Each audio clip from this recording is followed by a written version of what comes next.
una bendición, la verdad, tener jóvenes, niños, porque el día de mañana Darío va a ser el que va a ocupar mi puesto. Su hermana va a ser la que va a tocar acá el piano. La otra niña va a ser la que va a cantar con Darío y así. Van a ir añadiendo, ¿verdad? Sí, por fe lo decimos, ¿verdad? Ya cuando el Señor venga por nosotros, ellos van a quedar. Ojalá que no sea todavía, que no hagan nosotros. No nos lleve todavía. No nos lleve todavía. Invitamos a nuestro hermano Rigoberto para dar comienzo a este servicio, que nos dirija una corta oración. Pasa, hermano, llévanos en oración para dar comienzo. ¿Yo? Sí. ¿A poco yo? A mi más. Es el único varón, así que bendito y te faltan las mujeres. Sí, hombre. No hay más. Dios me bendiga a todos, amigos. Vamos a. Si gusta ponerse de pie, vamos a inclinar nuestro rostro. Le vamos a dar la honra y la gloria a Dios. Padre nuestro que estás en el cielo, santificado sea tu santo nombre. Venimos aquí, Señor, para adorarte y glorificar tu santo y bello nombre, Padre celestial. Para decirte lo hermoso que tú eres con nosotros, para darte las gracias, Señor, por todo lo que has guardado en nuestra vida, mi Dios, en el transcurso de la semana. Gracias, Padre, porque estamos reunidos, mi Dios, para adorarte y glorificar tu nombre, Padre. Bendice a cada varón de familia, mi Dios, a cada hermano, Señor, a cada esposa, Padre, a cada hija. Bendícelos, mi Dios, en el nombre de tu Hijo amado Jesucristo. Y te ruego, Padre eterno, de que tomes el control de nuestras mentes, mi Dios. Quites cualquier cosa que pensemos, mi Señor, que no te glorifique ni te honre, mi Dios. Bendice también a aquellos hermanos, Señor, y hermanas que conocen, Señor, esta casa de adoración. Tal vez, Señor, están con deseo de venir y están en dudas, Padre. Te pido que tu poder, Señor, los traiga, Padre celestial. Bendice, Señor, también a mis hermanos que están, Señor, cantando de alabanza para ti, como los que tocan, los que estén en la consola, Padre. Te pido que le bendigas, mi Dios, y que todo sea, Señor, unánime para adorar y glorificar. En el precioso nombre de Jesús. Amén. Amén. Estamos listos, hermanos. ¿Me ayudan al ritmo de pandero con sus palmas? Disculpa que no tenemos proyectados los cantos. Como saben, hermano, nuestro pastor está en vacaciones y nos toca así a capela, si se puede decir, ¿verdad? Pero son cantos que ya todos lo sabemos. Amén. Ayúdame con el pandero.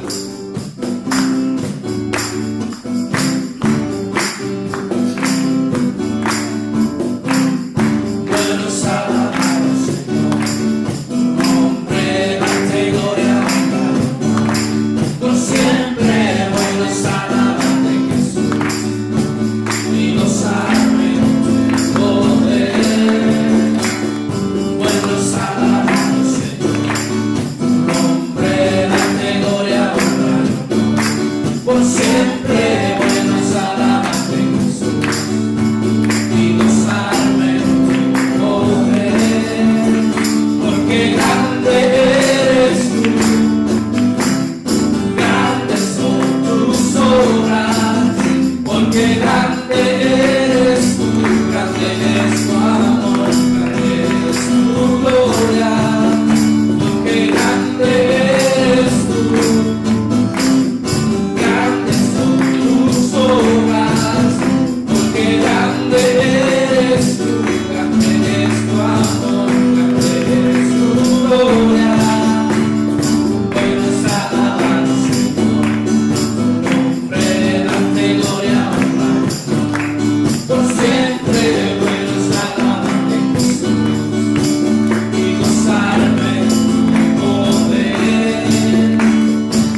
quiero dar la bienvenida una vez más al hermano Pablo y a Yuri, su niña. Qué bueno que están con nosotros una vez más, una bendición.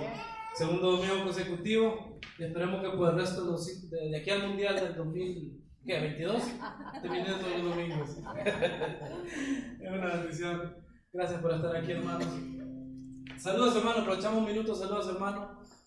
Denle ese abrazo, ese apretón de manos.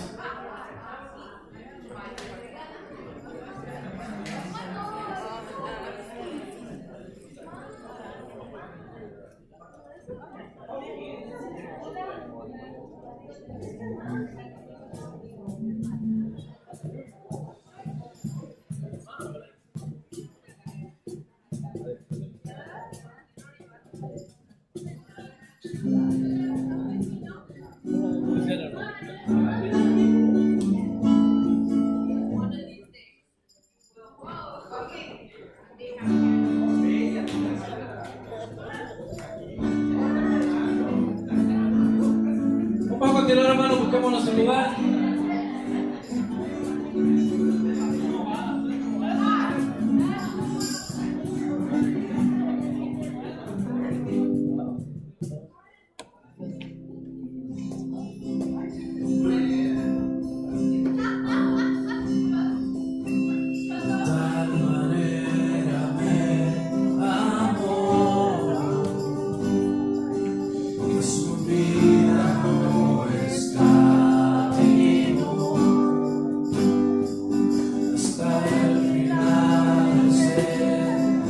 Amor,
conoces a la perfección, tú que nos creaste de acuerdo a tu imagen, tu amor y tu misericordia.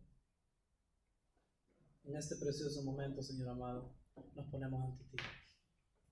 Te suplicamos, mi Señor, que seas tú inclinando tu oído, que estas alabanzas, que estas palabras que salen de nuestra boca, Señor amado, sean de olor grato hacia ti. Te damos gracias por cada uno de los que estamos aquí, por aquellos que no han venido, aún por aquellos que no te conocen, Padre. Que tu amor y tu misericordia siempre estén en ellos. Que tu bendición, Padre, que es perfecta, llegue a sus vidas. Gracias, Señor, porque tú eres bueno con nosotros. Gracias porque nos permite estar una vez más de pie. Nos permitiste una vez más ver la luz del día. Nos permite disfrutar de nuestros hijos, de nuestras esposas, de los esposos. Gracias, Señor. Gracias por ser bueno. Gracias porque tu amor y tu misericordia son para con nosotros todos los días de nuestra vida. Bendito y alabado sea tu nombre. Ten misericordia, Padre, de cada uno de los que estamos aquí. Manténnos fuertes y de pie siempre. Arranca de raíz toda enfermedad que se quiera desarrollar en nuestros cuerpos. Síganos bendiciendo como solo tú sabes hacerlo. La honra y la gloria es para ti. Gracias porque tú eres mi Padre, mi Rey, mi todo.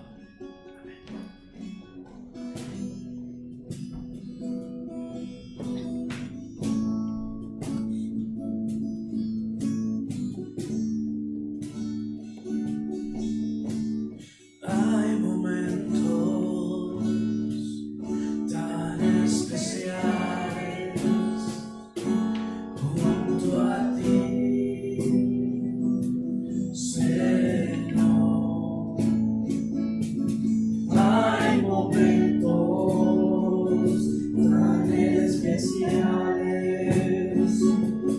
junto a ti, Señor, en los que puedo sentir tu presencia, en los que puedo recostarme en ti,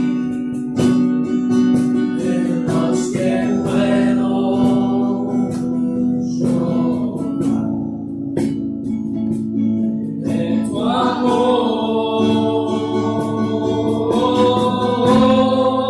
en los que puedo sentir tu presencia, en los que puedo recostarme en ti,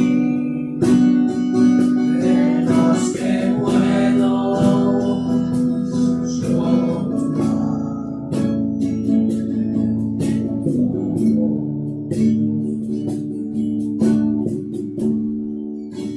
hay momentos tan especiales junto a ti, Señor. Hay momentos, gracias, Señor, especiales. Gracias, Señor, porque tú eres bueno. Gracias, Señor,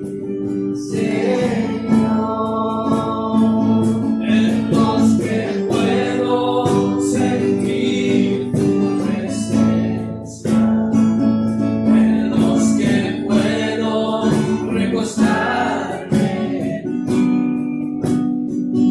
en los que puedo llorar de tu amor,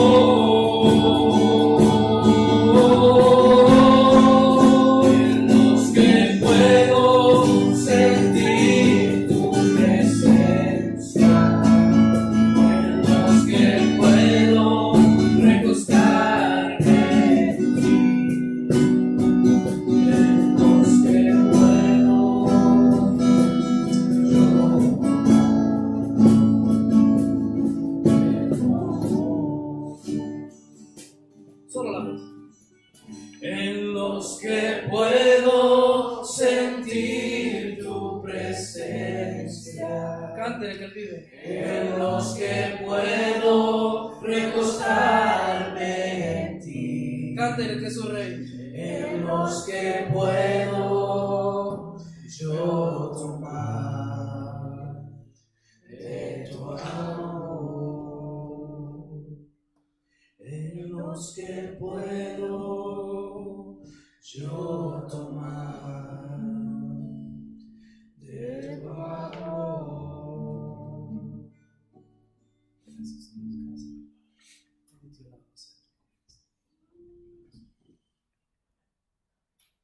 tiempo para nuestro hermano Marcos Tizón, que nos trae una preciosa predicación. Deseamos con un fuerte aplauso. Gracias.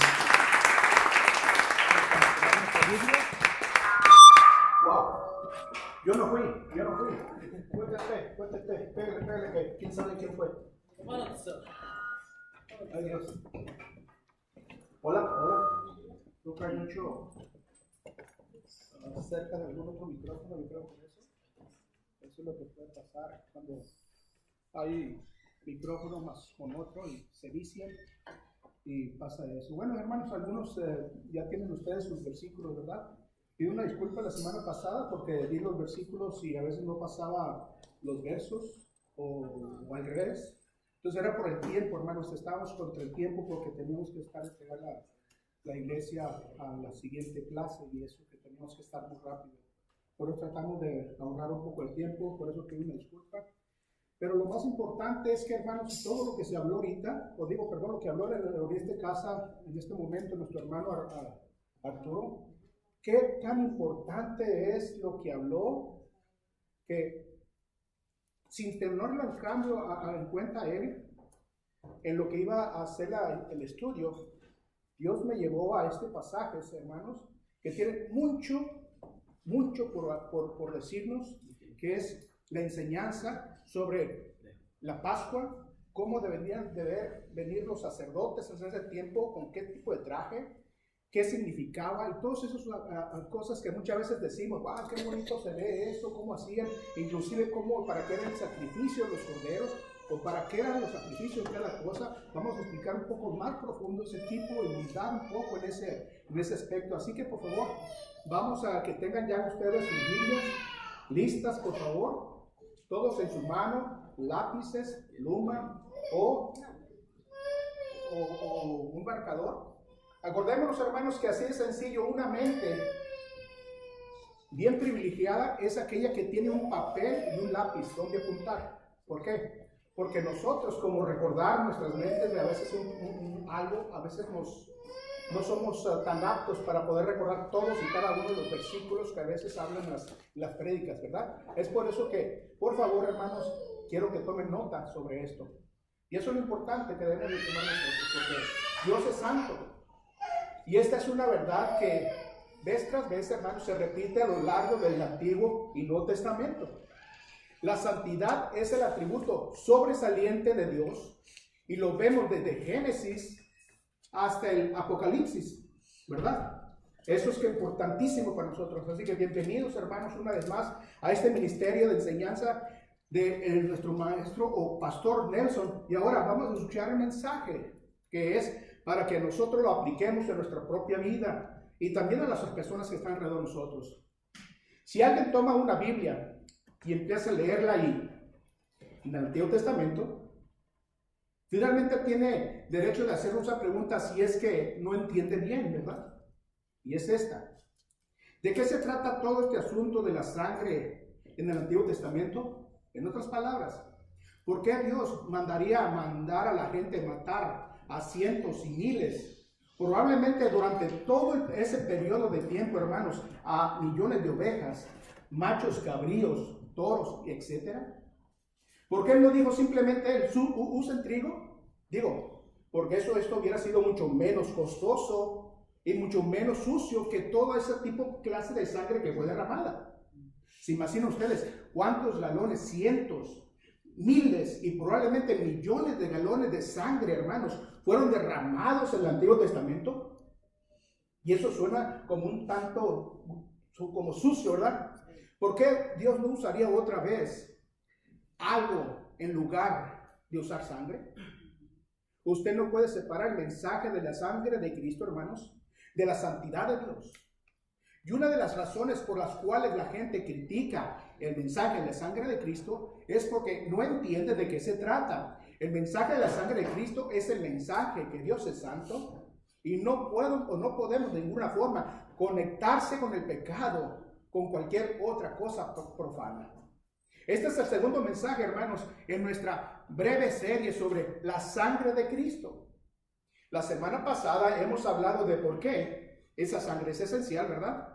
para la vida del creyente y para la salvación del que no es creyente, yo quiero que veamos cuál es el mensaje que Dios quiso dar a la humanidad con el derramamiento de la sangre que dio Él en ese tiempo.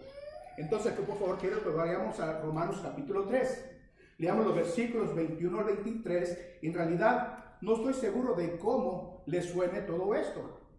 Sí, usted sabe que es la palabra de Dios, pero si usted no entiende entonces lo que significa, entonces le parecerá a usted muy difícil de entender esto. Así que lo voy a leer y le voy a decir en una oración lo que significa esto. En el versículo 21 dice: pero ahora, aparte de la ley, se ha manifestado la justicia de Dios, testificada por la ley y los profetas, y la justicia de Dios por medio de la fe en Jesucristo para todos los que creen en Él. Porque no hay diferencia, por cuanto todos pecaron, están destituidos de la gloria de Dios, siendo justificados. Esto significa entonces siendo declarados inocentes, que ya no somos culpables, siendo justificados gratuitamente por su gracia, es decir, por su favor inmerecido, mediante la redención. Esto es la compra que Dios ha hecho para nosotros, que es en Cristo Jesús. Esto significa que nosotros hemos sido perdonados, hermanos, nuestros pecados. Hemos sido comprados de nuestra pecaminosidad por la gracia de Dios. Él nos dice, a quien Dios puso, aquí está hablando de Cristo, ¿verdad? A quien Dios puso como propiciación o sacrificio por medio de la fe en su sangre, para manifestar su justicia a causa de haber pasado por alto en su paciencia los pecados pasados, con la mira de manifestar en este tiempo su justicia, a fin de que Él sea el justo y el que justifica al que es de la fe de Jesús. Ahora mismo le puedo decir que se han escrito volúmenes y volúmenes o libros de estos versículos, porque ellos son el corazón de toda la Biblia. Y en esencia, esto es lo que significa, hermanos, que nadie puede ser declarado hijo o hija de Dios o justo de ninguna manera, aparte de la cruz de Jesucristo y su muerte expiatoria en el Calvario. Amén. Porque Dios dijo, el alma que pecare, morirá. ¿Cómo puede Dios entonces ser un Dios justo, fiel a sus propias leyes? Al menos que la pena por el pecado del hombre se haga pagado de forma tal que se haga aceptable a Dios y de acuerdo con su ley. Por lo tanto, Dios tuvo que proveernos una vida completamente libre de pecado, pura y sin mancha, que podría Él expiar, pagar la deuda de toda la humanidad entera, que así Dios nos podría declarar a cada uno de nosotros inocentes, ya no más culpables de nuestros pecados y libres de su paga. Esto es lo que significa. Bueno, en realidad esto no fue una sola oración, ¿verdad? Pero estuvo muy cerca de ser. Así que en lo que quiero que pensemos ahora, hermanos, es en toda esta idea, ¿cuál es el mensaje de la sangre? Es decir, ¿por qué Dios escogió sangre si Él bien pudo haber escogido otra cosa? Quiero, por favor, vaya por favor a Levíticos 17, y creo que aquí está la razón de esto, Levíticos 17, versículo 11. Que muchas veces leemos estos versículos y pasajes, hermanos, del Antiguo Testamento que habla acerca de los sacrificios y pensamos muchas veces, bueno, esto no es importante, vamos a brincarnos, entonces nos brincamos ese pasaje y nos vamos al Nuevo Testamento, en una parte donde podamos leer solamente sobre el amor, sobre Jesús, sobre el perdón. Quiero decirles, no hay cosa tal como perdón aparte de lo que estamos nosotros hablando sobre la sangre de Cristo. Así que en Levíticos, esto es lo que dijo en el versículo 11, Levíticos 17. Ahora bien, recuerden esto, hermano, y tomen nota si se le olvida todo lo demás que he leído en Levíticos. Levíticos 17, 11 y leo. Porque la vida de la carne, ¿en qué está? Está en la sangre. En la sangre está. Yo os he dado para hacer, ¿qué? Expiación. Aquí se refiere a la sangre. Sobre el altar por vuestras almas. Y la misma sangre hará expiación de la persona. Lo que en realidad dice es esto. Para poder traer a un pecador en unidad con Dios, para poder ser reconciliados con Dios, debe haber derramamiento de sangre. Es decir, una vida debe ser dada a cambio del pecado. Así que, al decir aquí, hermanos, en Levítico, la vida de la carne en la sangre está, esta es la razón por la cual dice que Él escoge la carne, porque aquí es donde está la vida. Y lo que Dios le declara aquí a los hombres es que Él es tan santo que no podemos encontrar en ninguna forma, de ninguna manera, bajo ninguna circunstancia, mirar al pecado y aceptarlo o tener relación con el pecado sin que nuestros pecados hayan sido cubiertos. Y la única forma que cubre el pecado es la sangre de Cristo. Amén.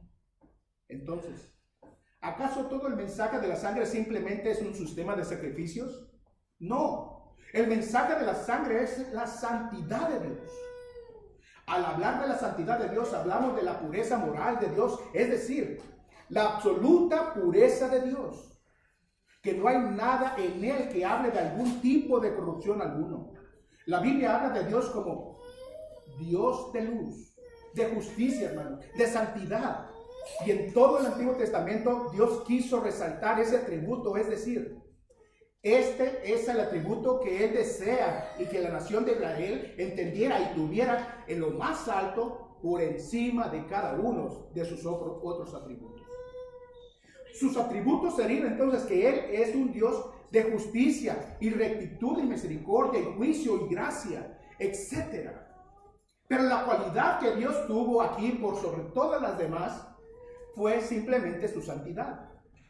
Así que nosotros tenemos una visión muy distorsionada de cómo la gente o nosotros venimos a Dios.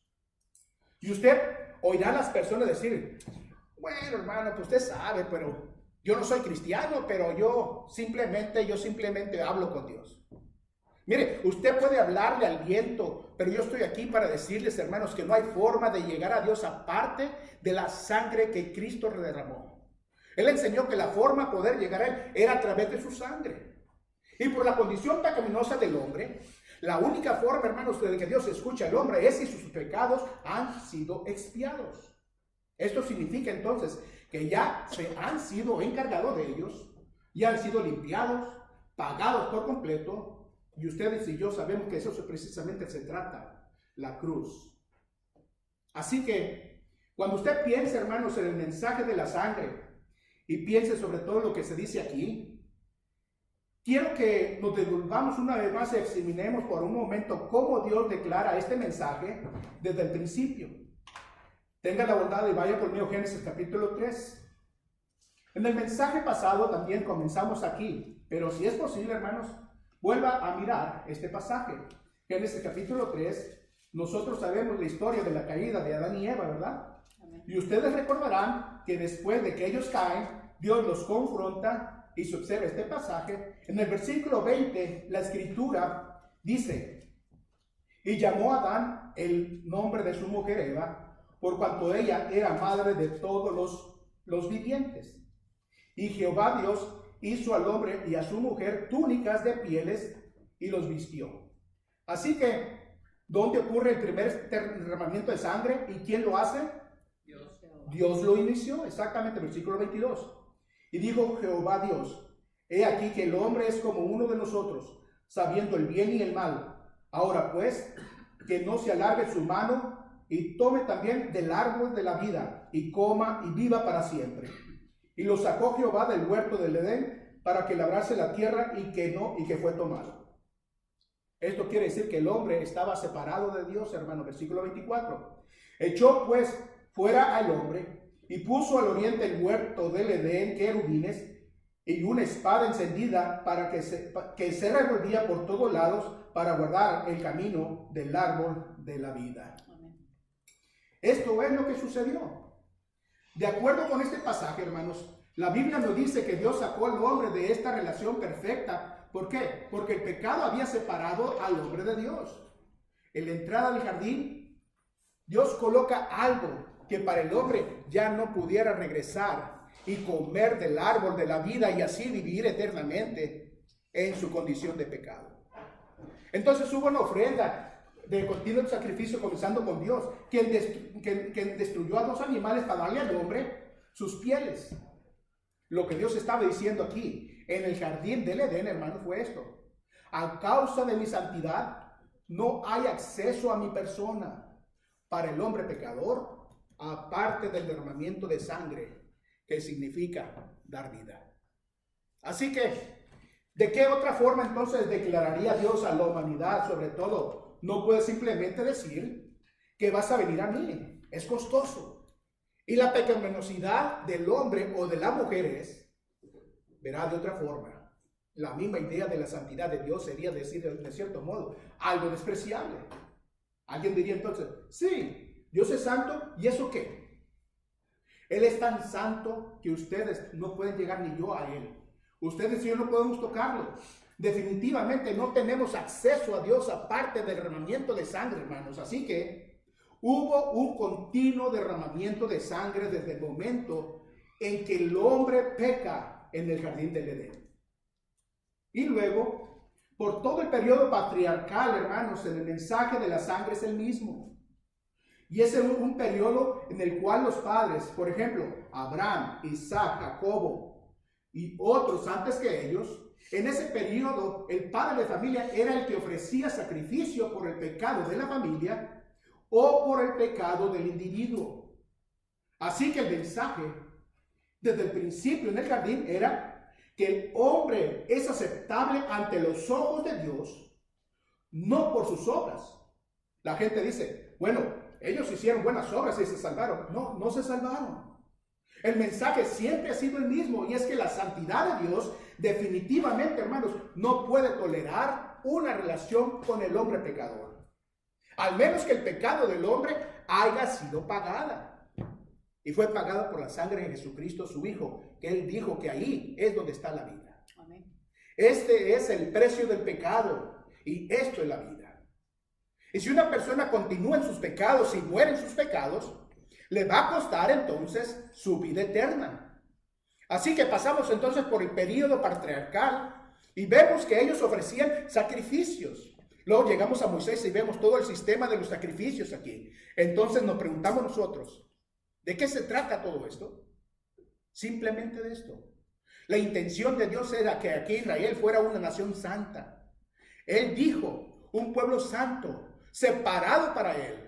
En el Nuevo Testamento, las palabras santo, santificación, ambas palabras denotan el significado de ser apartado. Así que Dios apartó a la nación de Israel, hermanos, para ser un pueblo santo, para así declarar su santidad. Y ellos iban a representar aquí a su santidad, iban a simbolizar su santidad. Entonces, ¿qué hizo Dios? Usted recordará entonces que Él tenía un tabernáculo donde ellos se reunían. Tenían el lugar santo y el lugar santísimo. Ellos tenían todo un sistema de sacerdotes. Había un sumo sacerdote, los sacerdotes comunes y los levitas. El sumo sacerdote tenía maravillosas responsabilidades aquí de ir una vez al año al lugar santísimo. Estoy seguro que iba con gran temor. Y en ese momento en particular, él tenía que llevar sangre. También estaban el arca del pacto, hermanos, donde se guardaban los 10 mandamientos, la vara de Aarón y el pan de la presencia. Creo que también estaba ahí. Y encima del arca del pacto estaba el propiciatorio. Estaba ahí situado entre 2 querubines. Estas 2 criaturas estaban enfrente del propiciatorio. Entonces, hermanos, ¿por qué Dios dice en los 10 mandamientos, no te harás imágenes de mí, ni de ninguna imagen? Entonces lo que él tenía aquí es un propiciatorio, que no era una imagen de Dios, sino algo que simbolizaba la presencia de Dios mismo. Así que el sumo sacerdote entonces tenía que traer la sangre una vez al año y revocarla en el propiciatorio, que representaba la presencia de Dios. Y el hecho de traer la sangre, esto expiaba el pecado de la nación de Israel. Los sacerdotes comunes, que no eran ellos miles de miles, eran los que servían aquí en el altar. Entonces, digamos entonces que una persona venía porque él o ella habían pecado, ¿verdad? Digamos que un hombre venía porque había pecado. Así que traía un cordero. Y le decía al sacerdote, he venido a expiar mi pecado. Él traía un cordero y ponía sus manos sobre la cabeza de ese cordero y le confesaba sus pecados a Dios a través de esa cabeza. Y entonces el sacerdote tomaba el cordero y le cortaba la garganta, derramaba la sangre, y el hebreo, viendo la sangre, entonces sabía que sus pecados habían sido perdonados, habían sido expiados, porque la sangre había sido derramada. Usted dirá, pero es un momento, ¿cómo podría Dios perdonar pecados simplemente porque mataba a un cordero? Porque eso era un símbolo. El mensaje de la sangre, hermanos, es la santidad de Dios. Y la sangre decía perdón. La sangre era la manera en que igual Dios decía, el pecado ha sido expiado. El pecado ha sido perdonado. No bastaba simplemente, pues con que ellos tuvieran ovejas corriendo por toda la casa. Quiero decir, solo tener una oveja y darle palmaditas pues, en la cabeza no significaba eso nada, no era eso. Era el derramamiento de la sangre. Era el hecho de dar vida. Así que todos los que querían confesar sus pecados, lo hacían de esta forma. Ponían sus manos sobre la cabeza de esa oveja. Confesaban ellos su pecado a Dios en un solo, no solo lo confesaban, sino que también lo hacían con fe. Creyendo que en ese momento de derramar esa sangre ellos, sus pecados eran perdonados para siempre. Y esa era la forma en la cual Dios actuaba en esos días. Los levitas, por supuesto, tenían otras responsabilidades ellos en el tabernáculo y en el templo también con la música y también ellos se encargaban de todos los demás detalles. Piensen en esto por un momento, hermanos. Dios instituyó este maravilloso sentido del sistema de los sacrificios. Por ejemplo, el sumo sacerdote, hermanos, usaba ciertas vestiduras que eran preciosas, muy hermosas y elaboradas. Y él llevaba también grabados en su pecho los nombres de todas las tribus de la nación de Israel. Y cuando él iba al lugar santísimo, iba con todos estos nombres de las tribus, hermanos, tallados en su pecho, lo cual significaba el hecho que él estaba aquí expiando el pecado de toda la nación de Israel. Todos estos sacerdotes se vestían de una forma muy elaborada. ¿Por qué? Porque eran recordatorios de que Israel era una nación santa. Y que Dios estaba comprometido a enseñarles que Él era santo y que ellos eran santos. Y que solo había una forma de acercarse a Dios. Así que al ver todos estos sistemas y pensar nosotros en toda esa sangre y en todo el derramamiento de sangre, hermanos, y en todo ese sistema de sacerdocio y en todas las cosas que ocurrieron, nos preguntamos, ¿por qué? Y usted también recordará que cuando ungían al sumo sacerdote, por ejemplo, su cabeza era ungido con aceite. Rociaban aceite sobre los sacerdotes que eran sobre todo comunes. Y luego tomaban también la sangre de un cordero y también la ponían sobre la oreja del sacerdote, sobre el dedo pulgar, hermanos, de su mano derecha y en el dedo pulgar de su pie derecho también, lo cual significaba su entera consagración. Tal vez todas estas cosas ahora nos parezcan un poco raras, ¿verdad? Pero, ¿qué quiso decir Dios con todo esto? Lo estaba diciendo de forma tal que ellos pudieran ver, entender, recordar también que Dios es santo. Y quienes llevaban a cabo toda esta obra de Dios también debían de ser separados y santos para el Señor. El mensaje era la santidad de Dios. No era el sistema, no eran los sacrificios, era la santidad de Dios. Que Dios es tan puro moralmente, hermanos, que no puede bajo ninguna circunstancia, de ninguna forma ver y considerar y aprobar el pecado. La misma idea del perdón. Nosotros simplemente decimos, bueno, pues yo solo le pediría a Dios que me perdone. La mayoría de la gente tiene una visión, pero muy infantil del perdón. Por eso si alguien le dice, bueno, yo simplemente le pido a Dios y Él simplemente me perdona. ¿Sobre cuál base? Bueno, porque Él lo dijo. Pero, ¿por qué lo dijo? Bueno, yo no sé por qué lo dijo, pero simplemente lo dijo. Pero, ¿cómo pudo decirlo? Si Dios dijo, el alma que pecara morirá, y ustedes han pecado como yo, ¿cómo puede Dios entonces perdonarnos si nosotros hemos pecado contra Dios? Nosotros hemos violado la ley de Dios, hemos roto la ley de Dios. ¿Cómo puede Él perdonarnos a nosotros? ¿Por qué lo dice? Entonces ellos siguen avanzando en esa clase de actitudes. No tienen la más mínima idea de lo que se trata el perdón entonces. El perdón le costó a Dios a su Hijo. El derramamiento de la sangre de Jesucristo, hermanos, en el Calvario fue el precio más alto que se ha pagado. Mucha gente hace esta pregunta también. Espera un momento. Si estas personas en el Antiguo Testamento podían ser perdonados de sus pecados por el derramamiento de la sangre del Cordero, entonces, ¿por qué Cristo tuvo que morir? Recuerden esto. El libro de Hebreos nos dice que todo este sistema de los sacrificios, hermanos, desde el principio en el jardín del Edén, cuando Dios lo inicia con Adán y Eva, todo esto era un presagio, era un símbolo de lo que habría de venir. Pensemos en esto, hermanos. Cuando Dios ve la vida y ve la eternidad, la ve de esta forma así. Lo ve en su totalidad de él. Piensa en el pecado de Adán en la cruz de Cristo. Cuando Adán pecó, Dios vio su pecado y el derramamiento de la sangre también, y la provisión de las pieles que Él da, y a la vez también ve lo que Él haría como la venida del Señor Jesucristo, y también la crucifixión en el Calvario. Y aunque ellos tenían que esperar la cruz, seguramente sin entender ellos nada de esto, al ver todo desde el principio, vemos lo que hizo Dios. Ellos solo sabían, hermanos, que Dios había hecho una promesa. Y esa promesa de perdón estaba basada en el derramamiento de la sangre de Cristo Jesús y de sus corderos. Así que cuando vino Jesucristo, Él viene a cumplir entonces lo que ellos habían vaticinado, en lo que habían practicado por años, todos esos años. Pero esas personas fueron salvas de la misma forma en que nosotros somos hoy perdonados, por el derramamiento de sangre y por su fe en Dios. Pensemos en esto, hermanos. Alguien podría decir, ¿y qué me dice de Moisés? Es decir, Moisés era el estadista escogido por Dios y el líder de la nación de Israel, ¿verdad? ¿Y sabe usted cómo Moisés fue salvo? Porque Aarón, su hermano, sacrificó un cordero también para expiar los pecados de Moisés. Ninguna persona ha sido salva sin el derramamiento de la sangre, hermanos. El Antiguo Testamento, el Nuevo Testamento y hoy es el mismo mensaje.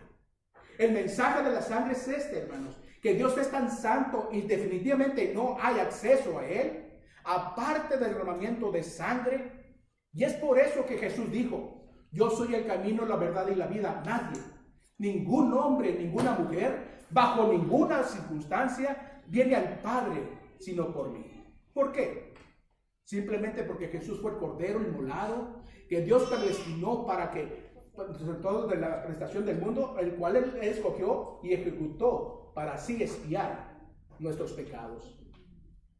Así que cuando se arrodilla usted a su cama todas las noches para orar en las noches y confiese usted sus pecados a Dios, y al agradecerle a usted por haberlo perdonado sus pecados, recuerde lo que le costó a Dios. No es solo que usted y yo decimos, hermanos, bueno, Señor, solo quiero pedirte que perdone mis pecados en nombre de Jesús, amén. ¿Por qué en el nombre de Jesús? Porque esa es la única forma en que usted y yo podemos ser perdonados. Amén. Y con tanta frecuencia practicamos nosotros cosas como esas sin darnos cuenta nosotros de lo que realmente significa. En repetidas ocasiones, hermanos, cuando tomo el tiempo para yo reflexionar y pensar, ¿cómo puede Dios perdonarme a mí? Es tan simple para decirme yo solo, perdona mis pecados. O cuando Él lo trae en mi mente, le digo, gracias querido Dios por tu perdón. Eso es lo que decimos todos nosotros, ¿verdad? Los creyentes. Gracias querido Dios por tu perdón, Señor. Reconozco que este pecado en mi vida y te doy gracias porque me has perdonado. Eso es barato, hermano. De vez en cuando le dirán, bueno, usted solo predica gracia barata. ¿Qué tan barata es la muerte de Dios? No es nada barata. Aunque nos parezca fácil a nosotros, hermanos, lo que usted tiene que hacer es leer el Antiguo Testamento, hermanos, y leer años y años, generación tras generación aquí, cómo Dios sigue diciendo lo mismo, una y otra vez.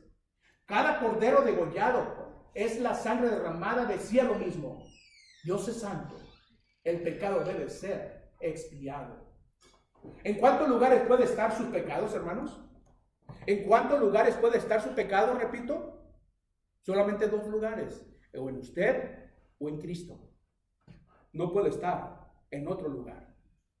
Si usted es salvo es porque, y solo porque, usted ha reconocido que Jesucristo murió en el Calvario por sus pecados. Amén. Al aceptarlo como su Salvador personal, lo que usted dijo fue entonces: yo sí creo que Él llevó mis pecados y que el derramamiento de sangre se ha encargado de pagar la culpa mía, así como los hebreos ponían sus manos sobre la cabeza del Cordero y ellos decían: yo confieso mi pecado y sí creo, soy perdonado de mi pecado. Amén.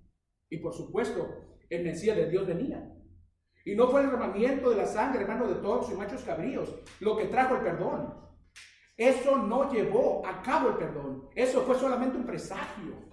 Y al pensar que somos perdonados nosotros de todos nuestros pecados, eso debería humillarnos a cada uno de nosotros. Cuando hablamos de gracia, hablamos del favor inmerecido de Dios. ¿Qué es entonces lo que usted y yo merecemos? Merecemos la muerte, hermanos. Merecemos la muerte espiritual. Y el único acceso a Dios es a través de la sangre de Cristo. De lo contrario, todo ese sistema de los sacrificios en el Viejo Testamento sería un chiste. Quiere decir, un desperdicio. Si una persona podría ser salvo de cualquier otra forma, entonces, excepto por la sangre de Cristo, entonces todo esto sería entonces una broma de mal gusto. Si así fuese, usted bien podría deshacerse entonces de esta parte de la Biblia y cortarla. Lo mismo es cierto en el Nuevo Testamento. Si usted pudiera ser salvo, si usted pudiera ser perdonado de sus pecados, si usted pudiera ser todavía aceptado ante los ojos de Dios de cualquier otra forma que no sea a través de la muerte expiatoria de Jesucristo, entonces, ¿de qué se trata su muerte? Por esta razón, el no creyente no puede entender en absoluto el porqué de sus obras no son suficientes. Él dice: pero un momento, usted pretende decirme de que si yo no soy un buen esposo, un esposo fiel, un buen padre, me he comportado bien en la vida, cuido a mi familia, hago buen trabajo, trato bien a otros, soy generoso, doy mis dineros a otros, vivo una vida sobre todo buena y soy una buena persona moralmente limpia, y usted me pretende decir que Dios me aceptará? No lo aceptará. ¿Por qué? Porque se le olvida algo. Se le olvida que usted es un pecador. Se le olvida también que ha pecado contra Dios. Se le olvida que sus pecados lo han separado de Dios. Y se le olvida el hecho que Dios es tan santo que Él nos dice a nosotros que nuestras buenas obras comparados con la santidad divina que es Dios son como esto. Él dice que el olor a sus buenas obras es hedor para su nariz. Usted dirá: pues esto te dice que Dios no es muy amable. Sí lo es. Porque lo que no entendemos nosotros es la santidad de Dios. Esto es lo que hace la humanidad del hombre. Miren. Miren todo lo que yo he hecho. Miren lo que soy. Todas las cosas que he mencionado. Cuando una persona dice eso, hermanos, ¿con qué se están comparando? Se están comparando con otras personas. Miran a su alrededor y dicen: yo soy mejor, yo no hago aquello, no hago ni a poco, tampoco aquella hace, no hago también así las cosas, ni digo estas palabrotas, doy yo de esto, yo hago aquello. ¿Qué están haciendo ellos? Están comparando su sentido de santurronería, hermanos, con otras personas. Entonces, si yo quiero verme muy bien, simplemente busco a una persona que se vea muy mal. Y entonces, mientras peor se vea esa persona, mejor me veo yo, ¿verdad? Pero al compararme ante la santidad de Dios, quiero hundir mi rostro en el lodo. Porque la santidad de Dios es tal que el hombre y la mujer no puede ver a Dios, ni Dios puede mirar al hombre. Así que cuando la gente casualmente habla sobre todo de simplemente confesar sus pecados, Primera de Juan 1:9 dice: en el nombre de Jesús, amén. ¿Y qué hay del precio? ¿Cómo puede Dios hacerlo? Romanos 3. Mire, uno de estos días vamos a hacer un exégesis de este pasaje que es muy importante, pero por ahora quiero darles un poco de contexto para poder explicar lo que este pasaje dice. Esto no es un dilema dentro de los ojos de Dios, sino que es así como Dios puede salvarnos, hermanos. Y la verdad es esta: que si hubiese habido alguna otra forma en la que Dios podía ser seguido, ser justo, correcto, Él la hubiera encontrado. Pero no hay otra forma. Él dijo: el alma que pecara morirá. Él dijo: Adán y Eva, de todos estos árboles del jardín podrán comer, pero hay uno que no deben de tocar. Y así fue como Dios les presentó a Adán y Eva el libre albedrío, hermanos, para escoger. Él quería que ellos le obedecieran, tomaran y lo siguieran, porque querían hacerlo, no porque tenían que hacerlo. Tenían que elegir ellos. Su elección fue devastadora. Hicieron exactamente lo que todo pecado hace: separa, fragmenta, divide. Cuando ellos pecaron contra Dios, toda la raza humana entonces les siguió. Así que cada uno de nosotros, hermanos, nace con una naturaleza pecaminosa, inclinados hacia el mal y alejados de Dios. Entonces Dios tuvo que redimirnos. ¿Cómo nos redime Dios? Simplemente dicen, bueno, olvídense de eso. Y aquí el dilema. Y usted lo pone en sus términos. Cuando Dios dijo, el alma que pecare no morirá, y Adán y Eva pecaron, ¿cuál era la pena entonces? La muerte eterna. Separación eterna de Dios, al menos de que Dios pudiera hacer algo al respecto. Y solo Dios podía hacer algo al respecto. No tenemos todos los detalles en el libro de Génesis, hermanos. Pero estoy seguro que Dios le explicó a Adán y a Eva que el matar a un animal o el proveerles de las pieles para cubrirlos era simbólico nada más, y que era un presagio de lo que habría de venir. Mas sin embargo, Dios debió haberles explicado eso. Y una cosa seguramente, hermanos, sabía, y es que desde ese momento todo perdón requeriría de la muerte de un animal, de un cordero, y el derramamiento de la sangre de ese cordero. Piensen en esto. Dios no le guía el ojo al pecado. Dios no dice, bueno, está bien, porque Adán y Eva pecaron a Dios. Alguien dirá, bueno, él pudo haber dicho, se me ocurre una idea, esta vez lo voy a olvidar, pero más vale que no lo vuelvan a hacer. No, no pudo haber dicho eso y seguir siendo Dios. Usted dirá, sí podría. Y yo le digo que no podría. Porque Dios nunca podría violar su propio carácter, sus propios atributos morales, el atributo de la santidad. Por su propia naturaleza, Él no puede violar sus propios atributos morales, hermanos. Usted dirá, bueno, pues Dios puede hacer cualquier cosa excepto violar su propia naturaleza. Dios no puede violar su propia naturaleza ni santidad, así que Él no podía decir, bueno, esta vez lo voy a olvidar. Él pudo habernos desterrado nosotros para siempre, separados de Él. Alguien dirá, pero Él pudo haber dicho, bueno, le voy a dar otra segunda oportunidad. No puede haber hecho eso ni dicho eso. Así que hubo otra opción, y fue que Dios tuvo que hacer algo con el respecto de la sangre y la condición del ser humano. Lo difícil para el hombre perdido es pensar en que tenemos que confiar nosotros en que Dios va a hacer algo en cuanto a nuestra condición, aunque en lo que respecta a nuestra propia opinión, nuestra condición es bastante buena, decimos. Bastante buena comparada, ¿qué? No a la santidad de Dios, sino la pecaminosidad de todos nosotros. Ustedes pueden encontrar, hermanos, a cualquier persona, como dije anteriormente, en cualquier lugar que pueda hacerlo ver a ustedes bastante bueno. Pero de lo que debemos nosotros observar es de la santidad de Dios. ¿Y no les parece extraño entonces de que, bueno, quizás no tan extraño, pero que hoy en día, hermanos, no haya gran temor de Dios? No se oye hablar mucho acerca de la santidad de Dios, de la justicia de Dios.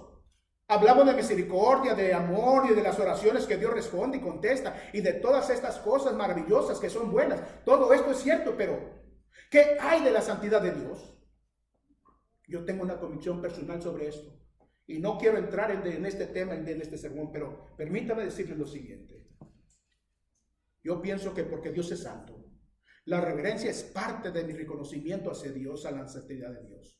La reverencia es parte de nuestro reconocimiento, hermanos, de la santidad de Dios.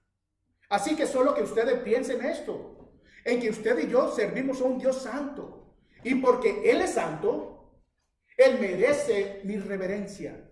No quiero decir con esto que tenemos que estar callados en la iglesia sin hablar o por reverencia a Dios. Yo puedo gritar, alabar al Señor, levantar mis manos y decir aleluya, gracias, gloria a Dios, aleluya, y decirle reverencia, hermanos, pero también puedo estar muy callado en reverencia a Dios. Si lo reverencio a Él, esto va a afectar cada aspecto de mi vida. porque me percato de que yo camino en la presencia de mi Dios. Amén. Caminamos en la presencia de Dios cada momento de cada día.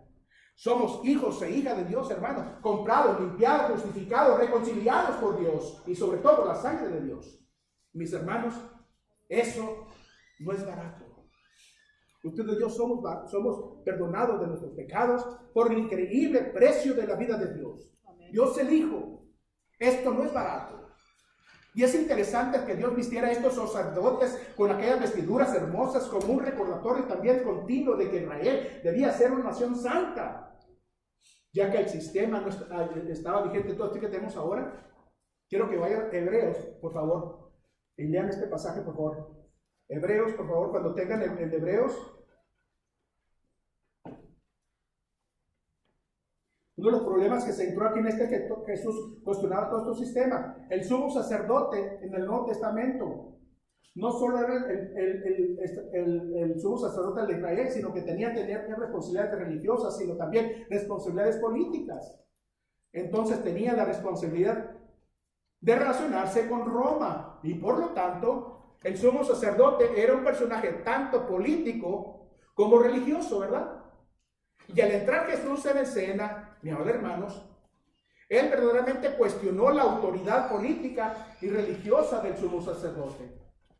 Y eso le costó la vida, humanamente hablando. Porque usted y yo sabemos que Dios fue quien lo crucificó, solo que usó a alguien más para llevarlo a cabo. Jesucristo entró en escena en ese momento y usted debe recordar que se practicaba todo ese sistema de los sacrificios, pero ¿no le parece interesante que al iniciar el periodo del Nuevo Testamento todo ese sistema se acabó? Lea el versículo 26, hermanos, de Hebreos 7. 26 de Hebreos 7. Amén. Ahora vamos a observar aquí esto aquí. Santo, inocente, sin mancha, apartado de los pecadores y hecho más sublime que los cielos, que no tienen necesidad cada día, como aquellos sumos sacerdotes en el Antiguo Testamento, de ofrecer primer sacrificio por sus propios pecados, porque los sacerdotes tenían que hacer esto, y luego por los del pueblo, porque esto lo hizo una vez para siempre, ofreciéndose a ¿quién? A sí mismo. Jesús fue el Cordero inmolado. Capítulo 9 de Hebreos. Por favor, lea, comenzando el versículo 11. Él dice: pero estando ya presente Cristo, sumo sacerdote de los bienes venideros. Observe esto que dice: sumo sacerdote de los bienes venideros por el más alto y más perfecto tabernáculo, entrando al cielo, la presencia del Padre. Versículo 11: no hecho de manos, es decir, no de esta creación, y no por sangre de machos cabríos ni de becerros, como en el Antiguo Testamento, sino, ¿por qué? Por su propia sangre. Entró, ¿cuántas veces? Una vez, para siempre, en el lugar santísimo, habiendo obtenido, ¿qué? Eterna redención. Porque si la sangre de los toros y los machos cabríos y las cenizas de la becerra rociadas a los inmundos santificaban para la purificación de la carne, cuánto más la sangre de Cristo, el cual mediante el Espíritu eterno se ofreció a sí mismo sin mancha a Dios, limpiará vuestras conciencias de obras muertas para que sirváis al Dios vivo. Entonces, ¿qué pasa? Lo que sucede es que en la crucifixión, cuando el demonio entra y hace posible por acabar completamente con Jesús, y los fariseos y saduceos creen que lo habían hecho, Él resucitó de los muertos. ¿Cómo se rasgó la cortina del templo, hermanos, que separaba el lugar santísimo de todo lo demás? Se rasgó de arriba abajo. Dios la rasgó en dos y la dejó abierta de par en par. Y lo que dice con eso es que ya el hombre no necesitaba ir a un sacerdote para poder llegar a Dios, sino que por la sangre derramada de Jesucristo, la puerta queda completamente abierta para siempre.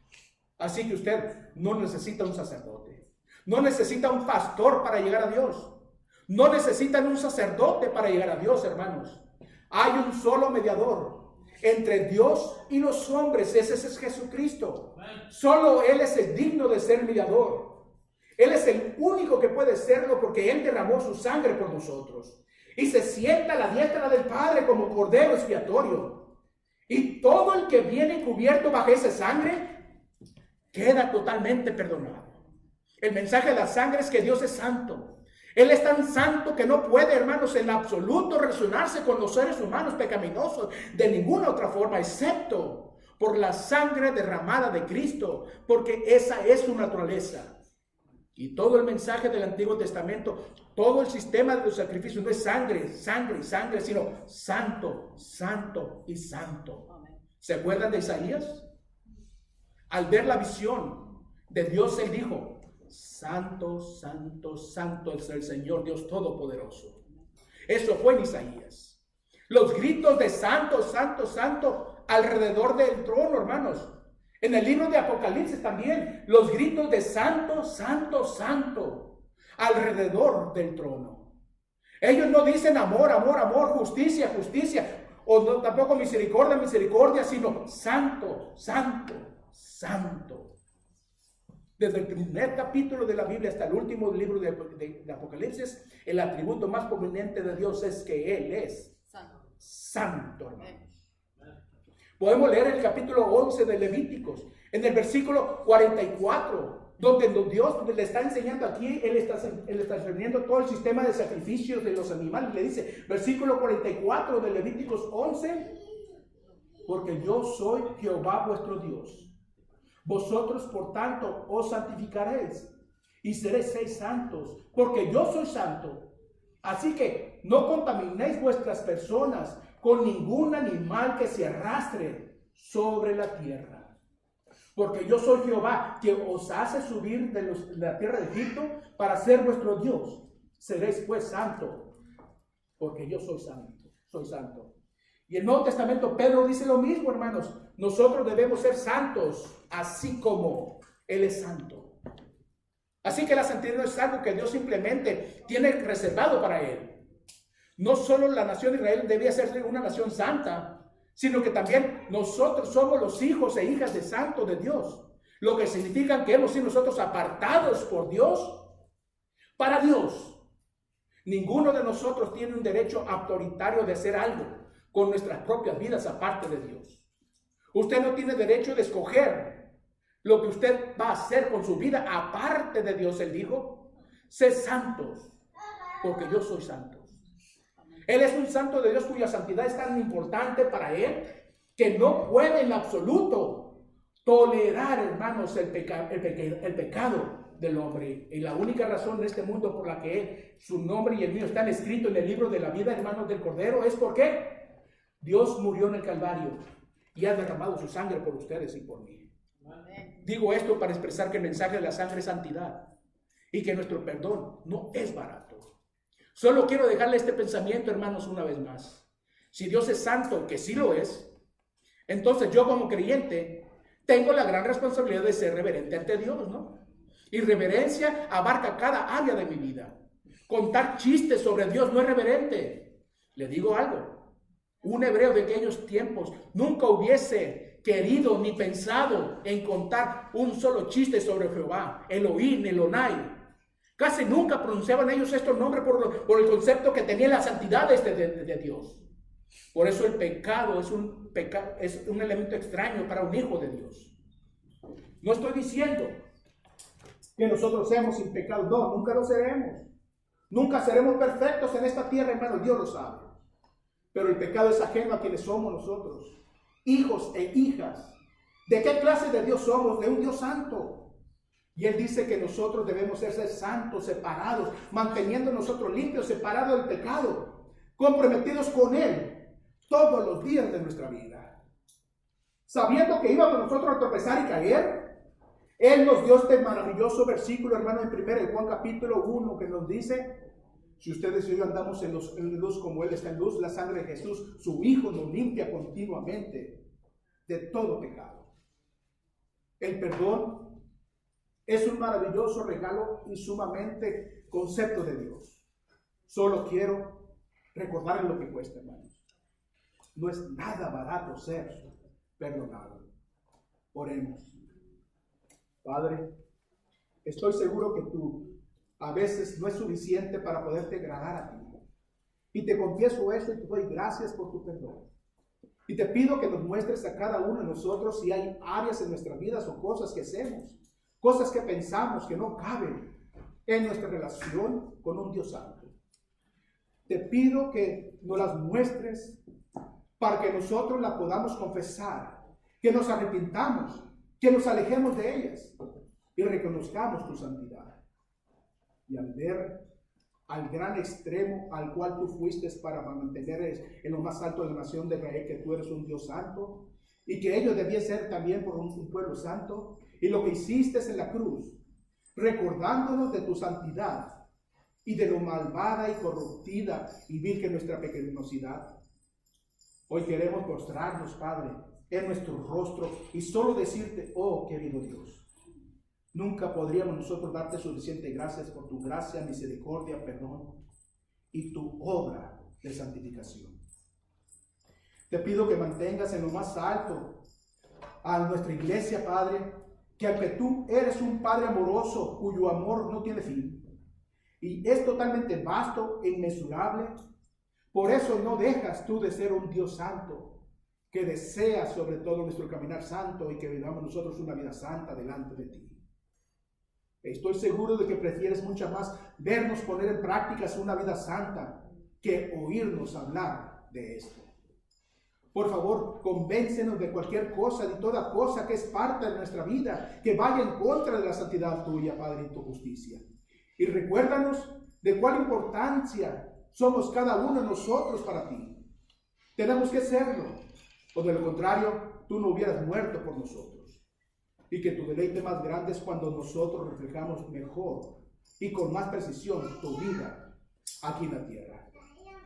Gracias por la preciosa sangre del Salvador, en el cual estamos nosotros en este mismo instante, limpiando y santificándonos a todos y cada uno de esta iglesia, porque te lo pedimos en tu nombre, Señor. Amén. Amén. Amén. Amén. Gracias, hermano, y pues ¿es todo? ¿Vamos a cantar? No, ya cerramos. Ok, nada más, hermanos, tenemos algo muy rápido. Los que quieran acompañarnos, vamos a salir de aquí. Vamos a ir a un evento por el aniversario de la independencia de México. Vamos a ir a ese evento, pero no a gozar del evento. Vamos a repartir volantes o vamos a repartir nosotros para que hay mucha gente hispana y que invitarlos a esta iglesia. Si quieren acompañarnos, bienvenidos. Si no, no importa, nosotros lo hacemos y con mucho amor lo hacemos para cada uno de ustedes. Y sobre todo no olvidemos, mañana oración 6:30, los sábados oración con nuestro hermano Arturo, y sobre todo sigan apoyándonos en los ministerios que tenemos cada uno de ustedes. Bendiciones y gracias, hermano, por mi parte. Gracias, hermano. Así que regalemos un fuerte aplauso a nuestro hermano que nos trajo estas dos predicaciones, estos dos últimos domingos. Fue de mucha bendición, creo que tocó puntos muy importantes, dudas que teníamos. Y de esta manera quedamos despedidos, deseándoles una feliz semana. Recuerden que hay que expandir la palabra del Señor, amén, porque está muy necesitada la gente afuera en las calles de escuchar de Dios. Sean todos bendecidos, hermanos, durante la